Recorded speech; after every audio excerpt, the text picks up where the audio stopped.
రాజకీయ ప్రత్యర్థుల మీద విమర్శ ప్రతి విమర్శలు చూసాం. అట్లా కాకుండా రాజకీయ ప్రత్యర్థులని శత్రువులుగా దుర్మార్గంగా ఏదో ఒకటి చేసేయాలా, వ్యక్తిగతంగా హింసించాలా, పరువు తీయాలా, ఆస్తులు ధ్వంసం చేయాలా, నాశనం చేసేయాలా, చంపేయాలా, రాజకీయాలకు దూరం చేసేయాలనే ఒక సరికొత్తదైనటువంటి పాతకాలం నాటి ఫ్యాక్షన్ రౌడీజపు కాలం నాటి సంస్కృతి ప్రస్తుతం నడుస్తోంది. కాబట్టి కేసినేని నాని లాంటి వాళ్ళు జాగ్రత్తగా ఉండాలి. ఏ రౌడీజానికి పుట్టినూరైనటువంటి బెజవాడలో ఆ పరిస్థితులు సద్దుమణిగిన తర్వాత మళ్ళీ పాత పరిస్థితులకు తీసుకెళ్తున్న రోజు కేసినేని చిన్ని మీద తను చేస్తుంది రాజకీయ పోరాటం, అవినీతి అంశాలకు సంబంధించినటువంటి రాజకీయ పోరాటం.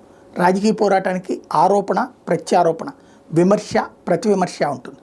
తప్పుంటే చట్టబద్ధంగా చర్య తీసుకోవచ్చు. కానీ ఫిజికల్ మూమెంట్ నిన్న ఎవరో వాళ్ళ ఇంటి దగ్గరికి వెళ్ళి చేసినటువంటి అంశం, తను కంప్లైంట్ ఇచ్చాడు. ఆ పేరు కూడా నేను పెద్దగా పట్టించుకోదలుచుకోలేదు. ఎందుకంటే ఆ వ్యక్తులు జస్ట్ ఆపరేటివ్స్, అంటే పంపించబడినటువంటి వాళ్ళు, వాళ్ళ వెనకాల ఉన్నటువంటి శక్తులు ఏంటో ఊరికి తెలుసు.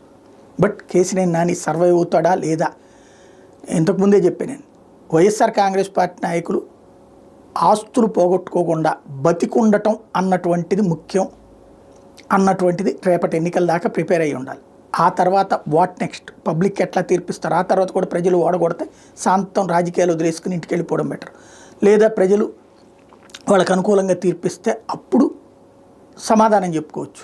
లేదా అప్పుడు కూడా కక్ష సాధింపు ధోరణికి పోకుండా రాజకీయాలు చేసేటటువంటి ఆలోచన చేయాలి.